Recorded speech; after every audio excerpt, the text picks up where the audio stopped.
Bonjour à toutes et à tous, bienvenue dans ce 4e épisode du podcast Enjoy pour Ask & Gate, dans lequel nous allons parler labellisation, qualité de vie au travail et performance économique.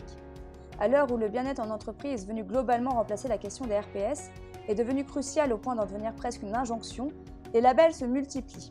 Les tentations de se faire labelliser alors sont nombreuses. Cadre normatif pour s'auto-évaluer et se comparer aux autres entreprises par exemple, outils marketing pour l'embauche, ou encore fierté d'entreprise et corporatisme.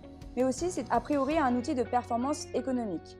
C'est du moins ce que révèlent plusieurs recherches américaines et françaises dans le cadre de la certification Great Place to Work, label mondial et leader en matière de bien-être au travail. Afin d'en savoir plus, nous recevons aujourd'hui Thibaut Perrin, chercheur et doctorant rattaché au laboratoire CERGAM, ou CERGAM, je ne sais pas comment ça se prononce, Centre d'études et de recherche en gestion d'Aix-Marseille, spécialisé en stratégie de gestion des RH, auteur du projet de thèse « Les organisations françaises Great Place to Work, une amélioration continue du bien-être entre des salariés, du découplage à l'avantage concurrentiel ». Thibaut Perrin, bonjour.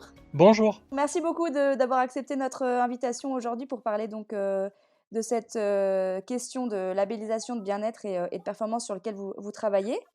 Alors, pour commencer cet entretien, est-ce que vous pourriez vous présenter en quelques mots, vous, votre parcours et puis vos recherches? Pour me présenter un petit peu, j'ai un parcours un petit peu atypique par rapport à la plupart des chercheurs. C'est-à-dire que, mes travaux de recherche reflètent finalement mon parcours professionnel. J'ai effectué, mes études, au Canada et à la fin de mes études, j'ai rejoint un cabinet spécialisé en rémunération des hauts dirigeants, Mmh. où mon métier principal était d'évaluer la rémunération. Donc qui est une des pratiques de gestion des ressources humaines. Et par la suite, j'ai rejoint un groupe international dans lequel j'exerçais la fonction de responsable RH, donc un poste plus opérationnel. Et donc finalement, j'ai essayé à travers mes travaux de faire le pont entre les deux, c'est-à-dire la vision un peu stratégique de la direction et de l'autre côté la vision plus opérationnelle terrain, pour essayer de comprendre qu'est-ce qui liait en fait les deux. Et finalement, dans le cadre d'une réorientation, je me suis rapproché de mon directeur de thèse, Nicolas Aubert, et de ma co-directrice de thèse, Marie-Laure Buisson, qui fait partie de notre laboratoire, mais du CNRS. Mmh. Et en fait, nous avons monté un projet de collaboration avec Great Place to Work, ayant pour but de investiguer sur les sources de performance économique chez les organisations françaises Great Place to Work. D'accord. Donc ce Et projet, il a été initié le 1er juillet 2018 sous l'égide de l'Association nationale recherche et technologie. C'est une thèse en CIF, donc de collaboration entreprise-recherche. d'accord. Et, et donc là, je suis rendu à ma 3e année de thèse sur le sujet. D'accord. Et petite question, qu'est-ce qui vous a mené à faire justement ce travail en partenariat avec Great Place to Work? Pourquoi vous êtes spécialisé sur ce label en particulier? Et pourquoi du coup, voilà, qu'est-ce qui vous a mené à ce travail en binôme? Alors, il faut comprendre que moi, je viens quand même du secteur professionnel, dans un secteur qui est quand même très dur, le secteur pétrolier. Donc, en ce qui a trait à la gestion des ressources humaines, c'est très opérationnel. On se rapproche plus. euh, d- En fait, le gros du travail, c'est plus la dimension légale du service RH, c'est-à-dire on gère les conflits, on gère finalement, c'est la base du service RH.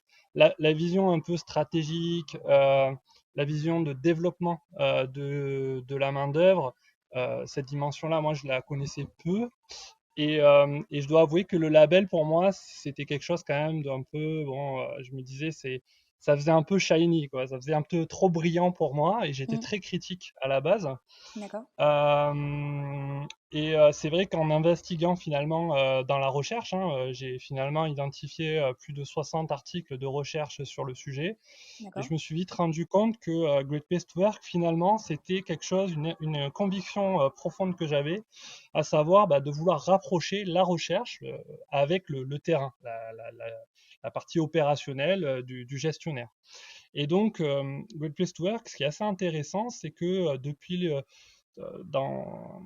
sa création, hein, au début des années 90, finalement, Great Place to Work a tout de suite identifié une problématique essentielle dans les organisations, qui est l'opportunisme managérial. C'est-à-dire que dans une entreprise, on a trois acteurs. avec l'entreprise, nous avons trois principaux acteurs. On a les actionnaires qui ont investi leur argent pour créer une entreprise. Mhm. Nous avons le management qui est salarié euh, et donc qui est payé par les actionnaires pour finalement rapporter du profit et in fine des dividendes pour les actionnaires. Mhm. Et en dessous, nous avons les salariés qui travaillent dans le but de effectivement maintenir à minima une profitabilité dans l'entreprise. Et donc, finalement, les débuts des travaux de Great Place to Work se sont focalisés justement sur l'opportunisme managérial, et c'est pourquoi ils ont créé une méthodologie unique qui visait dans un sens à observer quelles étaient les actions que le management mettait en place à l'égard des salariés, Mhm. et derrière de mettre en place un outil d'évaluation, un questionnaire qui permettait justement de neutraliser l'opportunisme. Et cette neutralisation de l'opportunisme, c'est tout simplement la confiance que les salariés donnent envers leur management. D'accord. Et donc, cette confiance que les salariés donnent envers le management, c'est la dimension centrale qui est observée depuis finalement à la fin des années 90 maintenant, puisque le premier classement Great Place to Work aux États-Unis, c'est 1998. Oui. Et c'est une dimension finalement aussi qui est peu investiguée dans la recherche. Il y a peu de travaux finalement sur le lien entre confiance envers l'encadrement, envers le management et performance économique. Vous parliez aussi tout à l'heure de plusieurs articles scientifiques, notamment sur cette question-là, sur ce rapport-là, et puis même sur la pertinence des labels. Est-ce que c'était 60 articles sur Great Place to Work ou de manière générale sur le principe même de label? Parce que j'ai l'impression qu'il y a énormément de recherches sur Great Place to Work, mais moins sur d'autres types de labels, pourtant de la même veine. Alors, est-ce qu'il y a un aspect historique à ça ou pas? Oui, alors Great Place to Work, c'est l'acteur historique et je dirais même peut-être le fondateur Mm. des labels. Alors il y a eu d'autres classements avant Great Place to Work, hein. Il y a eu Best Companies for Working Mothers, donc les meilleurs employeurs pour les femmes au travail, Mm. et puis il y a eu toute une série de classements qui sont apparus avant Great Place to Work. Mais c'est vrai que Great Place to Work, c'est l'acteur historique et qui se maintient dans la durée. C'est sûr il y a beaucoup d'acteurs finalement, s'il y avait un marché de la labellisation, il y a beaucoup d'acteurs, et ces Mm. acteurs sont apparus pour une simple raison. En fait, on est aujourd'hui bombardé d'informations et on doit constamment faire des choix lorsqu'on est bombardé d'informations. Et ces choix sont difficiles, encore plus aujourd'hui avec les réseaux sociaux où avant on avait de l'information journalistique triée, et puis aujourd'hui avec les réseaux sociaux on a de l'information non triée. Mm. Et donc finalement les labels jouent un rôle central dans cette complexité de trier l'information, à minima pour les candidats et pour les salariés actuels. Donc pour les candidats, pour leur dire, et c'est ce qu'on appelle un signal, c'est-à-dire qu'en gros, on donne un signal aux candidats pour dire, c'est un employeur de choix, donc venez chez moi. Et de l'autre côté, chez les salariés, de dire aux salariés, si on compare l'employeur qui est une Great Place to Work ou un autre label, hein, ça peut être un Oui. meilleur employeur de manière générale avec d'autres employeurs, et bien finalement reste chez nous parce que finalement nous sommes des employeurs de choix. Donc Oui. c'est sur ces deux aspects que les labels ont commencé à émerger, mais Great Place to Work clairement s'est distingué par son approche qui est quand même pour moi, plus ancré plus empirique, Mm. plus ancré dans le réel, et Dans le terrain. surtout qui est dans le terrain, mais aussi avec la recherche. C'est-à-dire que Oui. sa méthodologie, il faut quand même comprendre qu'elle a été mise en place, enfin, créée par l'université Wharton, qui est quand même une excellente université euh, sur les recherches en gestion des ressources humaines notamment. Et cet ancrage leur permet justement de mesurer et de dire ce qu'on mesure, c'est vraiment ce qu'on voit. Oui. Aujourd'hui, il y a beaucoup de discussions sur les labels parce que il y a beaucoup de. Enfin, moi, j'ai vu plusieurs articles qui ont du mal à différencier les labels. Souvent, Great Place to Work est associé à un label déclaratif. Or, c'est oublié que 2 tiers de l'évaluation est effectuée à partir des réponses aux questionnaires anonymes envoyés à l'intégralité des salariés. Mm. Mm. Donc et souvent, il y a une espèce de. Et c'est vrai qu'il y a beaucoup de labels mettent en avant les actions managériales. Je ne vais pas en nommer en particulier, mais c'est vrai qu'il y a des labels où on va dire, regardez, nous sommes les meilleurs employeurs parce que nous avons une quantité de pratiques. Mais finalement, ces labels ne se posent pas la question, quel est l'impact pour les salariés de ces pratiques. Et c'est là où Great Place to Work intervient. Et c'est là où Great Place to Work a justement voulu évaluer quoi? Finalement, la confiance. Pourquoi? Parce que si le management communique sur les pratiques, qu'est-ce que ça va générer? Mm. Finalement, de la défiance si les pratiques sont pas en place. Bien sûr. Et donc, c'est justement ce qui est central finalement dans l'évaluation de Great Place to Work, c'est le fait de s'assurer qu'il n'y a pas de décalage entre le discours et les actions du management, qui est une question centrale dans le questionnaire d'ailleurs, D'accord. et évaluée dans de nombreux travaux de recherche. Oui. Et vous, justement, vos recherches, quelles sont les premières... Parce que là, c'est la troisième année, hein, si je ne Mhm. m'abuse. Ouais. Quelles sont les conclusions? Parce que j'imagine que vous avez déjà des premières conclusions sur ce sujet-là. Alors, je me suis intéressé à plusieurs aspects sur le questionnaire. Donc, on va dire que c'est une approche exploratoire. Je suis allé explorer d'abord dans le questionnaire. Donc, à partir des résultats, donc j'ai créé une base de données avec plus de 300 000 répondants. Et à partir de cette base de données, j'ai réussi à mettre en avant plusieurs choses. La première, c'est que la confiance que les salariés donnent envers leur management est la dimension centrale. Ça paraît basique, mais finalement, il y a peu de travaux de recherche qui Mm. ont pointé dans cette direction. La deuxième chose, c'est que cette confiance que les salariés donnent envers le management, elle est plus homogène chez les meilleurs employeurs. D'accord. C'est-à-dire qu'aujourd'hui, Great Place to Work a lancé une nouvelle démarche qui s'appelle Great Place to Work for All, c'est-à-dire une entreprise où il fait bon travailler pour tous, dont l'objectif est de s'assurer qu'il n'y ait pas d'écart de perception en fonction du statut, du genre, etc. Et donc moi, je me suis intéressé à cet aspect-là et je l'ai testé finalement dans les résultats que j'ai obtenus, j'observe que il y a plus d'homogénéité dans les réponses, ce qui veut dire que finalement les salariés s'identifient plus au management que chez les Great Place to Work que dans d'autres types que les entreprises qui ne sont pas labellisées. Parce qu'il faut bien D'accord. comprendre que dans le label Great Place to Work, il n'y a que un tiers des organisations qui sont labellisées. Moi, Oui. la base de données, elle mobilise l'intégralité, c'est-à-dire le un tiers, puis les deux tiers qui ne le sont pas. Restant. D'accord. C'est ça. Et donc, finalement, je me suis intéressé d'abord à ce questionnaire, Mhm. essayer de voir quelle était la dimension principale, confiance que les salariés donnaient envers le management, homogénéité, et la dernière partie de ma thèse, c'est quel est l'impact finalement de cela pour les organisations. On sait très bien que souvent les labels aussi, c'est ça qui peut être intéressant, c'est qu'on s'intéresse beaucoup au bien-être au travail. Oui. Mais pour moi, c'est une dimension qui est intéressante, mais pour moi qui est quand même qui reste une dimension personnelle. On peut être, malheureux quelque part personnellement et être bien dans son travail.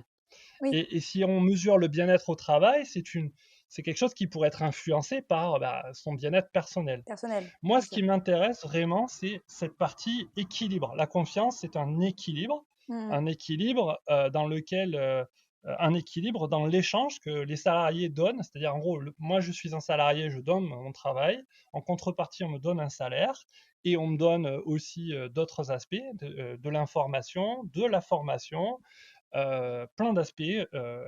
Et c'est donc dans cette relation que va se tisser la confiance, qui est une situation d'équilibre. Le bien-être, finalement, pour moi une situation. Si l'entreprise cherche à se focaliser sur le bien-être, elle risque de s'intéresser à l'aspect extérieur, c'est-à-dire la vie personnelle des salariés. Et c'est Oui. là où ça peut créer, finalement, pour ma part, hein, c'est une conviction, un déséquilibre. Ou du moins, en tout Une cas, forme c'est la raison d'ingérence pour aussi. laquelle je me. Ouais. Et D'accord. donc, la troisième partie de ma thèse vise à mesurer finalement la conséquence de la confiance et quel est l'impact de la confiance. Et donc, pour cela, j'ai utilisé une autre base de données, une base de données qui est constituée aussi par Great Place to Work, mais qui est mobilisée par un panéliste indépendant. C'est-à-dire qu'en fait, chaque année, Great Place to Work envoie un questionnaire à des salariés de la population française. Et donc, je me suis intéressé à comparer finalement, question par question, justement les résultats à ce questionnaire. Donc, du questionnaire des entreprises qui participent volontairement à l'enquête Great Place to Work, Oui, donc les non labellisés, les labellisés par rapport à une situation dite normale dans la population française. d'accord. Et donc, finalement, ce que l'on mesure, c'est que, encore une fois, les organisations Great Place to Work ont une confiance supérieure à la normale et que cette confiance supérieure à la normale est source de performance économique. Pour vraiment être clair et pour être vraiment concret, il faut comprendre que dans mon panel, et la dernière vague de mon panel étant l'année 2017, donc sur le classement 2017, le profit médian et le profit moyen aussi, à peu près au même niveau, se situent à 10 millions d'euros. D'accord. Une entreprise qui est labellisée Great Place to Work, c'est 650 000 euros de plus par an, de manière cumulative. D'accord. Donc, Peu clairement, importe la taille de l'entreprise? c'est 6,5%, peu importe la taille de D'accord. l'entreprise, peu importe son secteur, Ok. et peu importe surtout sa performance antérieure. Alors, ça peut paraître un peu bizarre ce que je suis en train de dire, mais il y a aussi une problématique lorsqu'on s'intéresse à mesurer la performance dans les labels, c'est que qui de la poule et de l'œuf est arrivé en premier? Oui. Et donc finalement, est-ce que si, par exemple, on peut se dire tout de suite, on regarde le palmarès Great Place to Work, on se dit, ah bah tiens, il y a de belles entreprises, de beaux noms, finalement, c'est facile pour eux, ils ont fait beaucoup de profits, derrière, c'est open bar, et finalement, quelque part, ça expliquerait pourquoi les salariés répondent positivement. Moi, justement, j'ai mesuré ça. J'ai mesuré que la performance intérieure, pour justement neutraliser cet effet. Et donc, en prenant la performance antérieure, le secteur d'activité et la taille, en fait, ce que j'ai essayé de faire, c'est de matcher les entreprises en fonction de ces trois caractéristiques pour pour essayer de voir ce qu'il y avait au-dessus. Et donc, ce qu'il y a au-dessus, c'est ce 6,5% de profitabilité. Et j'imagine qu'il y a aussi d'autres conséquences inhérentes aussi à la certification. Mais ça, c'est vraiment le cœur de vos conclusions, en fait. C'est qu'une entreprise qui est labellisée aujourd'hui va Oui, mieux oui, s'en oui. sortir finalement en termes économiques qu'une autre entreprise qui ne l'est pas. Exactement. Après, il faut bien comprendre que la labellisation est une conséquence. En fait, il faut bien comprendre que dans la littérature scientifique, hein, tout ce qui est mis en avant, c'est finalement les processus de construction pour arriver au label. Le label, c'est Oui, juste la petite cerise sur le gâteau. oui. Et souvent, on se focalise uniquement au côté image, Mm, mais on ne s'intéresse pas aux caractéristiques intrinsèques. mm, mm. Et parmi toutes ces caractéristiques, il y a des choses passionnantes.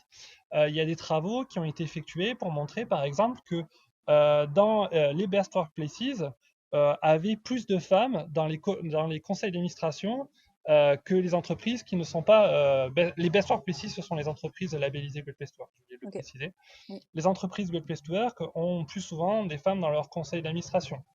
Donc ils ont d'accord. fait des tests et ils ont vu que au plus il y avait de femmes dans un conseil d'administration, au plus finalement l'entreprise avait de chances d'être labellisée. Parce que derrière, ça avait des impacts à l'intérieur même de l'organisation, dans le Ok. choix du Ça ne fait pas président. partie des critères, mais dans les choix. Ah oui, oui, effectivement, ça fait pas partie des critères, mais il y a toute une série de travaux qui se sont intéressés à la fois à l'intérieur, c'est-à-dire qu'il y a eu un énorme programme de partage des données de recherche, notamment sur un panel 2006-2011 aux États-Unis, en partenariat, encore une fois, avec Wharton, mais pas que. L'université Wharton aux États-Unis, mais pas que, hein, notamment nous, l'université, Aix-Marseille Graduate School of Management ou l'IAEDEX, Mhm. pour le coup, il y a un partage des données. Mais il y a aussi en Italie, il y a eu des travaux en Italie aussi sur le sujet qui se sont intéressés finalement aux pratiques managériales. Et donc, comment ces pratiques étaient reçues par les salariés, et la différence entre les pratiques que le management veut mettre en place et les pratiques telles qu'elles sont perçues par les salariés, et in Mhm. fine, des choses qui sont assez positives d'un point de vue organisationnel, comme par exemple la satisfaction d'être au travail et l'engagement des salariés, qui sont finalement des, des éléments qui permettent de prédire la performance économique. D'accord. Et du coup, vous basez vraiment sur le Trust Index. C'est un outil que vous avez également participé à développer. Est-ce que c'est un outil sur lequel vous avez, enfin, que vous avez éprouvé? Parce qu'il y a aussi des critiques ou en tout cas des soupçons sur la pertinence de ce questionnaire, ne serait-ce que sur des ça va dépendre de la taille de l'entreprise, mais par exemple sur des très grosses entreprises, on va baser ce questionnaire sur le siège de l'entreprise, donc ça va pas forcément être représentatif de toute l'entreprise ou enfin et donc est-ce que vous avez travaillé vraiment sur ce questionnaire-là, même dans son élaboration et comment il est pensé en fait pour justement faire face à ces dérives? Bah, le questionnaire, de toute façon, il s'adresse à l'intégralité des salariés, donc les dérives, pour moi, elles sont pas forcément fondées. Moi, Ouais, j'ai les données brutes, ouais. Il y a pas tout le et je monde suis qui désolé, mais répond? il n'y a pas tout le monde qui répond. Si? Ouais, moi, les taux de participation sont au-delà de ce qu'on peut observer dans une recherche scientifique. D'accord. Donc c'est quand même un petit peu abusif de dire oui, il n'y a pas tout le monde qui répond, dans le sens où quelque part, quand on a des entreprises, des multinationales avec des taux de réponse de 80%, alors oui, il n'y a pas tout le Oui. monde qui répond, mais 80% j'ai pas là d'exemple sous la tête, en tête, mais 80% d'une entreprise où vous avez plus de 100 000 salariés, bon, quelque part, ok. Après, les critiques sont souvent, je les comprends parce que quelque part, comme je vous l'ai dit, le parti label, c'est la cerise sur le gâteau. Oui. Donc finalement, dès lors que l'on communique, cela génère une promesse à l'égard du public. Oui. Et donc si, au plus l'entreprise est grande, Mmh. au plus vous avez des risques d'avoir à minima un décalage parce qu'un manager, peut-être sur 1000, fasse des choses qui ne soient pas en ligne avec Mmh. l'intégralité des managers. Mmh mh. Et souvent, moi, je m'intéresse beaucoup à ce qui est communiqué hein, par la presse. Et souvent, ben, il y a une espèce d'amalgame. On prend une situation et on la généralise. Et ça, pour moi, quelque part, c'est un petit peu problématique parce que, bon, bah, finalement, Great Place to Work, parce que c'est l'acteur majeur, on leur tombe dessus quelque part Oui, ça sur tire à plus ce les foudres, sujet. hein. Oui, oui, bien sûr. Voilà, et finalement, quelque part, c'est marrant parce que c'est une problématique purement française. Vous allez au Mexique ou, par exemple, dans les pays d'Europe du Nord, il n'y a pas ce genre de réaction. Mais c'est Mmh. parce que en France, on a un pays qui est très critique, et c'est très bien d'ailleurs, hein. Mmh. Moi qui fais de la recherche, la critique, c'est la, C'est le cœur la du caractéristique cœur ouais, du métier du chercheur. bien sûr. Mais d'un autre côté, quelque part, ben, il faut la critique et la raison. Donc il faut fonder sa critique. Et ces critiques, pour moi, elles sont pas forcément fondées parce que bon, bah, moi j'ai les données brutes. Bon après, Ouais, je peux pas non plus, comme je vous l'ai dit, on peut pas s'assurer de l'intégralité, hein. bien sûr. L'être humain est suffisamment imprévisible pour ne pas. Mais en tout cas, moi ce que je peux dire, c'est que clairement, au moment où l'entreprise était évaluée, bon, on ne peut pas vraiment le remettre en question avec 80% de répondants. Et ça, Euh, c'est à peu près toujours ce que vous constatez? On est sur des pourcentages de répondants, conséquents?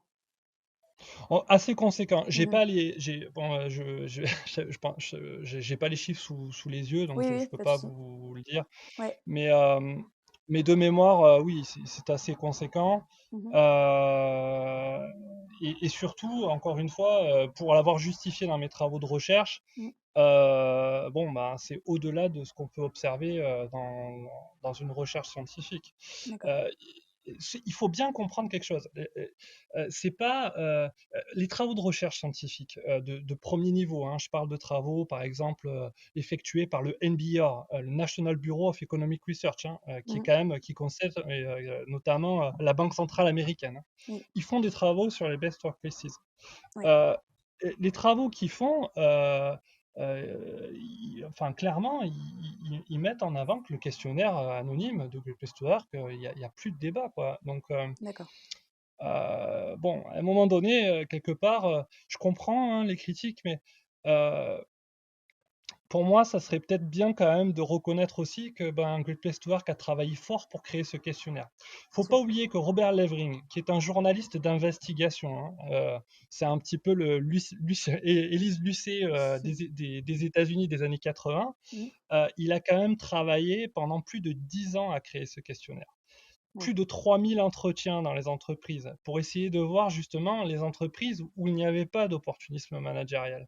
Et Mhm. surtout, il ne faut pas oublier que ce qu'on mesure, c'est pas pour le coup le bien-être, mais plutôt la confiance que les salariés donnent envers leur management. Oui, Ce qui est quand même euh, différent. d'accord. C'est une approche qui est un peu oubliée par le Mhm. grand public. Oui. Ce côté où en fait il n'y a plus de conflits finalement en entreprise, comme s'ils avaient disparu. Mhm. Or là, pour le coup, ce qui nous intéresse, c'est justement lorsqu'il n'y a pas de conflit, lorsqu'il y a une relation saine entre le management et les Mhm. salariés. Pourquoi? Parce que le management, c'est eux qui ont quelque part un contrôle sur la relation de travail. C'est eux qui, quand on est recruté par qui? Par le management. Quand on doit négocier un salaire, on le négocie avec qui? Le management, et Mhm. ainsi de suite. Donc Oui. quelque part, pour moi, cette dimension d'équilibre, elle est vraiment saine, et surtout, elle est mesurée par une quantité de travaux De euh, données. Oui. de recherche. Moi, j'ai identifié, il y a une chercheuse italienne qui s'appelle Laura Innocenti qui a fait sa thèse à King's College à Londres, Oui. justement sur l'intégralité du questionnaire. Euh, et, euh, et, et donc sur des données italiennes. Donc moi, je suis sur des données françaises. Mhm. Je fais des tests, on a les mêmes résultats quelque part à un moment donné. Et j'ai Oui, les ça mêmes se recroise. résultats qu'aux Mhm. États-Unis. À un moment donné, bon, quand il y a un consensus mondial, bon, voilà. Après, je comprends, et c'est tout à fait normal parce qu'il y a ce côté euh, Médiatisation et brillant. du coup, il y a forcément toujours des questionnements qui se posent. Mais c'est pour ça que je vous posais cette question-là, parce que vous travaillez effectivement sur cet outil qui est effectivement aussi très, à la fois très valorisé, parce qu'on se rend compte qu'effectivement, comme vous le dites, hein, il est méthodologiquement parlant, on peut pas lui reprocher grand-chose parce qu'il y a beaucoup de travail derrière. Et en même temps, il y a tellement de médiatisation autour de ça que forcément, il y a certaines questions qui se posent encore. Mais du coup, votre point de vue justement sur la question est hyper intéressante. Moi, ça me pose une deuxième question, toujours de la même manière. C'est juste, vous allez tout à fait pouvoir me répondre, mais comment on peut être sûr que la performance économique, du coup, elle est liée au final à la politique de l'entreprise sur la qualité de vie au travail? Parce que vous me parliez de bien-être et que ce n'était pas forcément le cœur du sujet, on parlait plus de confiance, mais si on étudie cette confiance-là, c'est parce qu'on finalement, le label, il est quand même porté sur les politiques managériales, notamment de qualité de vie au travail. Et du coup, comment on peut être sûr que c'est lié à cette stratégie-là et pas à d'autres stratégies internes de l'entreprise, que ce soit marketing, communication ou corporatisme, ou enfin, je sais pas, d'autres éléments qui viennent justement insuffler cette confiance-là plutôt que comment ça vous arrivez à le voir? Ouais. Ouais. Alors, il faut comprendre, moi dans mes travaux, ce qui m'intéresse depuis le début, depuis 3 ans, c'est finalement donc la confiance, c'est ce qui va au-delà de l'échange économique. Donc, il faut bien comprendre que la première étape d'une Best Workplaces, c'est qu'elle rémunère le travail à sa juste valeur, qui est Mmh. d'ailleurs une question du questionnaire. D'accord. Vous pouvez regarder dans les labels, euh, c'est vrai qu'il y en a peu qui se sont focalisés sur ce premier aspect. C'est comme si on avait oublié qu'on travaillait pour un salaire. Bon, première raison, quelque part, si c'est inéquitable, comment donnerait-on sa confiance? Et Ouais. donc, ce qui est intéressant dans ces politiques, c'est que de base, il y a ça, donc il y a le travail qui est rémunéré à sa juste valeur, et puis après, il y a qu'est-ce qui va au-delà de tout ça? Qu'est-ce qui va au-delà de tout ça? Il y a finalement la formation, ou du moins le développement. Aujourd'hui, on est dans une économie qui est dite de la connaissance. Il y a 50 ans, ce n'était pas le cas.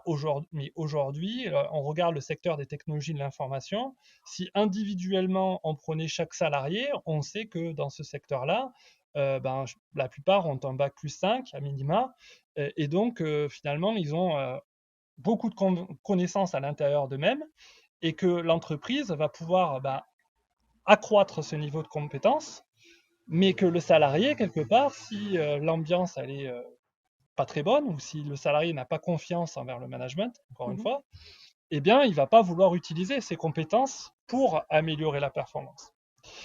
Donc, au-delà de la rémunération, on va mettre en place donc les best workplaces, mettre en place des pratiques de formation, Mm. mais surtout vont s'assurer que le management, que ça va pas être des pratiques de formation balancées. Euh, Moi, quand j'étais professionnel RH j'étais dans le secteur pétrolier, j'avais un très très gros problème avec ça. Pourquoi? Parce que finalement, les managers ne voulaient pas se former. Parce que ça leur donnait l'impression d'être moins compétents que leurs salariés au sein de D'accord. l'entreprise. Chez les best workplaces, quelque part, c'est pas ça qu'on voit. On voit finalement le rôle du manager proche du salarié, où il y a une diffusion de la compétence et une volonté d'apprentissage qui va contribuer à la performance. Donc ça, c'est le D'accord. deuxième facteur.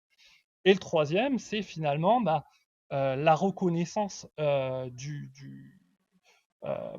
le fait qu'un salarié peut avoir aussi une vie de famille. Et donc, finalement, le management va s'assurer que Un il y a un équilibre. équilibre vie pro, vie perso. Enfin, je fais des amalgames pour la faire courte, hein, parce qu'il y a beaucoup Bien plus sûr. de pratiques que ça. Mais en gros, le modèle s'assure à travers 9 leviers d'évaluer 9 domaines de gestion des ressources humaines donc ça part du recrutement au développement, à la rémunération, jusqu'à la retraite, enfin tous les aspects Mhm. de la gestion des ressources humaines. Et après, on a le questionnaire qui permet de s'assurer de la perception de ces pratiques et de la perception du management pour s'assurer que ces pratiques sont bien mises en place dans l'entreprise et qu'elles ne seront pas juste un Oui. outil managérial comme on peut le voir dans certains labels où on communique uniquement les pratiques en disant par exemple, ah bah, tenez, on est une super entreprise, on a un billard, on a un baby-foot, on en entend beaucoup parler de cette dimension-là en ce moment.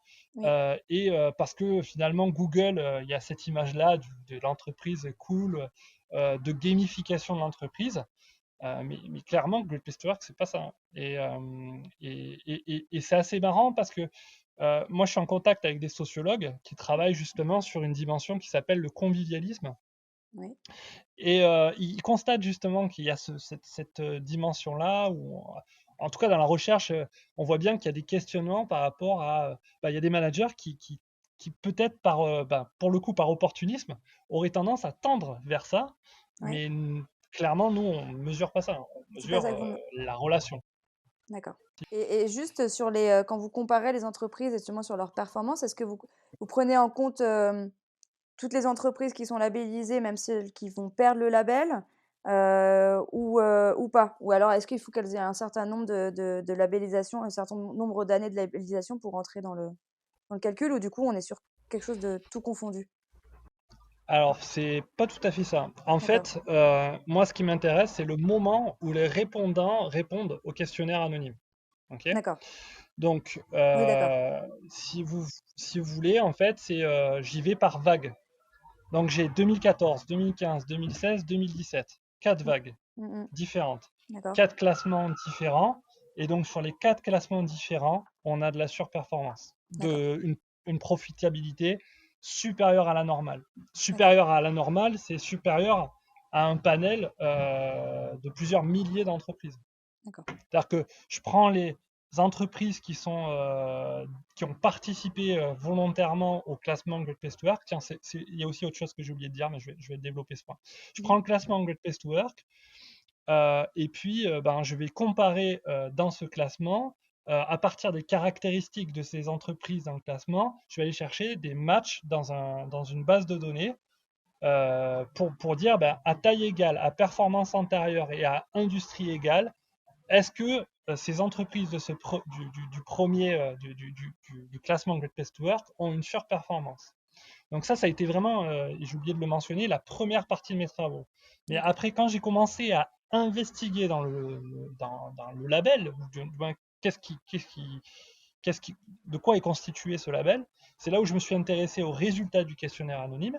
Et finalement, on a soumis des travaux de recherche pour essayer de voir en allant en dessous du seuil minimal pour être labellisé, est-ce que cela n'allait pas avoir un impact sur la performance? Et en fait, c'est le cas. C'est-à-dire que même chez les entreprises qui sont légèrement en dessous du seuil de Great Place to Work, on constate une surperformance. D'accord. Et donc finalement, ces travaux ont permis de mettre en exergue que le seuil de Great Place to Work, le seuil de labellisation, il est supérieur à ce qui est finalement nécessaire pour dire que c'est une entreprise où il fait bon travailler. D'accord. C'est plus exigeant. Ok. Et est-ce que cette surperformance, je ne sais pas si là vos recherches permettent de voir ça cette année du coup, mais est-ce que l'article que vous avez rédigé sur The Conversation disait que finalement en temps de crise, les entreprises labellisées étaient aussi plus résilientes et aussi plus performantes en temps de crise. Là, donc on est en pleine actualité, donc en pleine période de Covid. Est-ce que vous avez déjà un recul sur les entreprises certifiées de cette année ou même les précédentes sur leur capacité à résister là, à la crise sanitaire?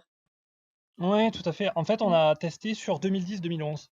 Oui, d'accord. Oui, sur la crise On était économique. en Oui. plein milieu de la crise économique, crise de la dette en France. Mm. Euh, et oui, on mesure une surperformance sur ces 2 années, ce qui confirme en fait les travaux que j'ai mis en avant justement dans cet article, hein, les travaux de Carvalho et Areal, qui sont deux chercheurs d'université portugaise, qui ont mis en avant la capacité de résilience des Great Place to Work. Quand on parle de capacité de résilience, c'est tout simplement que vous investissez dans un portefeuille d'entreprises Great Place to Work et en période de crise, finalement, l'action est bien moins affectée que d'autres entreprises comparables. D'accord. Et voire même, les chercheurs ont mis en avant que le top 50, c'est-à-dire que là, ils se sont intéressés aux 100 entreprises du label Great Place to Work, les 100 Best Companies to Work for in America, donc les 100 meilleures entreprises du classement américain. Donc, lorsque vous investissez dans le top 50, Mhm. finalement, la performance est doublée. Il mesure 6 points une surperformance de 6%. Donc, c'est conséquent et surtout, ça montre que ces entreprises, les chercheurs, justement, ça a été le point de départ de mes travaux. C'est qu'ils ont conclu en disant, si ces entreprises surperforment en période de crise, c'est qu'elles ont investi dans la confiance. Pourquoi? Parce que la confiance, il faut bien comprendre que dans la confiance, historiquement, hein, que ce soit chez les Grecs ou chez les Romains, il y a la notion de dette, de Mhm. crédit. Oui. Et donc, quelque part, parce que le management parce que les salariés ont confiance envers le management, quelque part, il y a cette notion de dette des salariés. C'est parce que il y a une relation saine entre le salarié et le management. Et donc, dès lors qu'il y a une crise, vous avez deux possibilités. Soit vous êtes défiant ou méfiant à l'égard du management, et donc vous allez mettre en place des mécanismes qui vont freiner l'organisation en période de Mm. crise, Mm. ou à l'inverse, vous avez confiance envers le management et vous allez redoubler d'efforts, d'innovation pour faire en sorte que l'entreprise s'en Avancer. sorte. Et la conclusion principale, ça a été de dire, ces entreprises, elles innovent encore plus en période de crise et donc elles ont un niveau de performance supérieur à la normale à long terme. Et donc finalement, ça permet on parle beaucoup de croissance durable en Oui. pensant à l'environnement, mais finalement, au niveau des salariés, c'est la principale conclusion de ces travaux, c'est que les Great Place to Work contribuent à une croissance durable des entreprises, dans laquelle tout le monde y gagne finalement, Oui. salariés et management Et et management. actionnaires. Et actionnaire, évidemment. D'accord. Et justement, en 2019, il me semble que vous avez lancé donc une enquête sur. Alors, l'intitulé, c'est Great Place to Work, le sens peut-il impulser la performance, basée sur l'étude de cas de l'entreprise IT Company, c'est ça? Oui, tout à fait. Est-ce que vous avez déjà une partie des résultats?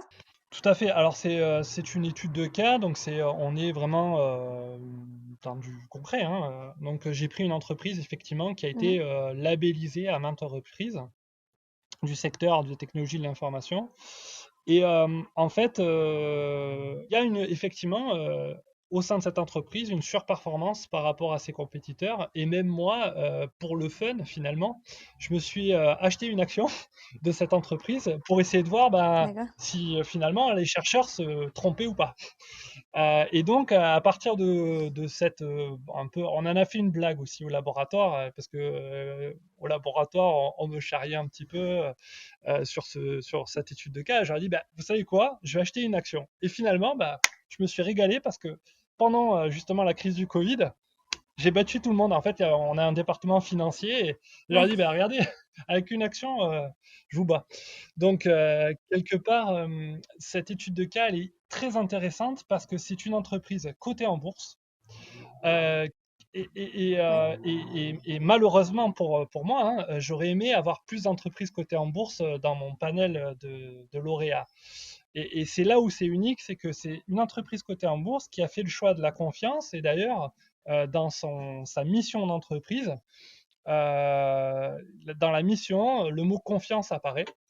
Non seulement le mot confiance apparaît, mais j'ai pu constater à travers les pratiques que toutes les pratiques sont orientées vers ça, c'est-à-dire à générer de la confiance, mais confiance envers les salariés, en gros, confiance envers les parties prenantes. Quand on parle de parties prenantes, c'est salariés, ça peut être un journaliste. Vous allez voir cette entreprise, vous avez des questions, confiance envers le jour. Donc confiance envers toutes les parties prenantes. Pourquoi? Parce que cette entreprise était Mhm. persuadée qu'en misant sur la confiance, ils allaient avoir une croissance durable.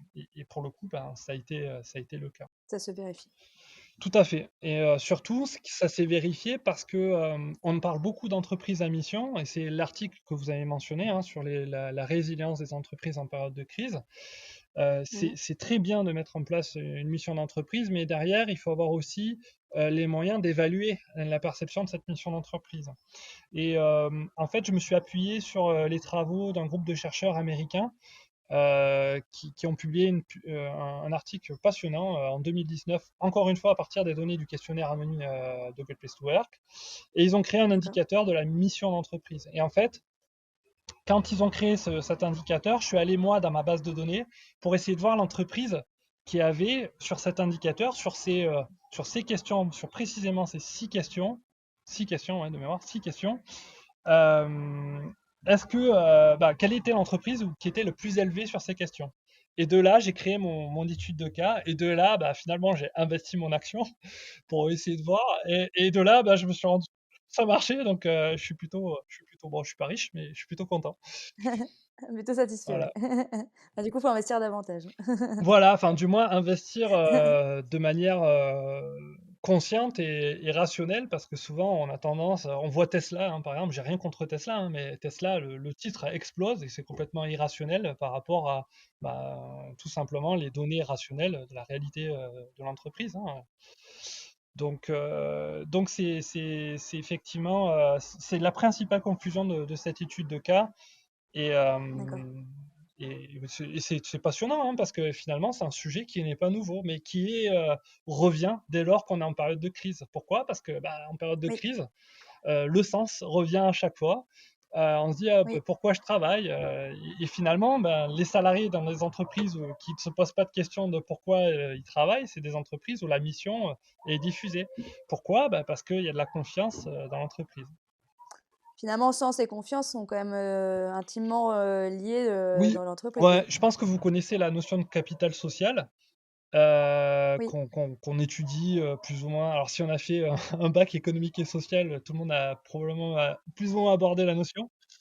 En fait, il y a des chercheurs qui se sont intéressés à la notion de capital social organisationnel. Et donc, il y en a deux parties. mm, Il y a la partie mission et la partie confiance. Et donc, en gros, ces ouais. chercheurs, ils ont dit, si on met les deux ensemble, ça explique finalement une performance supérieure à la normale notamment Mm. de nos jours parce que on est dans une économie de la connaissance. Et sans mission, sans confiance, la connaissance ne peut pas se diffuser à l'intérieur de l'entreprise et donc l'entreprise ne peut pas se battre contre Évoluer. ses compétiteurs. Je sais pas, on regarde de manière générale, mais les entreprises les plus performantes sont celles qui ont des niveaux ont compris que la recherche avait son rôle à jouer. On prend par exemple Google, son algorithme, c'est pas eux qui l'ont inventé, qui se sont basés sur des travaux de recherche. On prend les algorithmes qui sont créés par Uber, les algorithmes qui sont créés par Amazon, tout ça, ce sont des travaux de recherche scientifique. Mais à un moment donné, ces travaux de recherche, ils ont dû intégrer l'entreprise. Donc c'est vrai que c'est une dimension, le sens et la confiance qui est très importante. Et, c'est vrai qu'on l'oublie. Et finalement, la confiance, c'est aussi quelque chose qui est passionnant pour moi parce que il y a ce côté un petit peu, il y a la relation qu'on a avec le temps. Pendant le confinement, tout le monde, ça a un petit peu bloqué le temps. On s'est retrouvé pour la plupart chez soi. Le temps s'est arrêté. Et la confiance, c'est aussi ça. C'est-à-dire que c'est une situation intermédiaire entre, je me base sur les comportements du passé, dans mon cas du management, mais par exemple du chef d'État, pour dire si oui ou non je vais lui donner ma confiance. Et je donne aussi ma confiance parce que quelque part, dans le futur, je sais qu'il va faire quelque chose. Donc il y a ce côté relation avec le passé et relation avec le futur. Et c'est ça qui est pour moi central dans l'entreprise, c'est que cette notion d'équilibre où comme ils disent en anglais, trust but verify, c'est-à-dire aie confiance dans le futur, mais en même temps on vérifie avec ce qui s'est passé dans le passé. C'est exactement ça que l'on voit dans les organisations Great Place to Work, c'est cette situation intermédiaire. Et ça explique pourquoi elles surperforment, parce que quelque part, elles croient en l'avenir tout en étant rationnelles sur le passé. D'accord. Et donc, pour conclure, pour nos auditeurs, en fait, la démarche de la labellisation, on n'est pas que du coup sur un outil marketing, mais on est sur une vraie démarche qui, derrière, peuvent vraiment servir aux entreprises. C'est un peu votre message, en fait. Tout à fait. Ça peut servir aux entreprises et puis surtout, ça sert aux salariés parce qu'un salarié qui a une relation de confiance, il se lève le matin, il va au travail de manière plus agréable. Pour le coup, ça a un impact sur son bien-être. Oui, et puis plus investi. Plus investi, effectivement, mais investi parce que son travail a du sens. C'est pour ça qu'il y a un lien avec le sens. Donc, effectivement, oui, il est plus investi. Pour moi, c'est vraiment tout le monde est gagnant. L'actionnaire, le manager et le salarié. Parce qu'on est sur l'équilibre à ces trois niveaux. D'accord. Et ça donne un cap aussi d'évolution, quoi. Exactement. Et surtout, ça permet d'avoir une... c'est ce qui permet de maintenir la société. Voilà, moi, dans mes travaux de recherche, je cite Kenneth Clark, qui est un grand historien. Moi, je suis actuellement à côté du pont du Gard. Et il parle du pont du Gard et il dit le pont du Gard ne se serait pas construit sans force, vigueur et surtout confiance envers la société romaine. Et quelque part, voilà, c'est une diminution qui est globale. Très bien. Un grand merci à vous en tout cas d'avoir accepté cet entretien. Et puis à très bientôt. À très bientôt. Merci beaucoup pour cet entretien.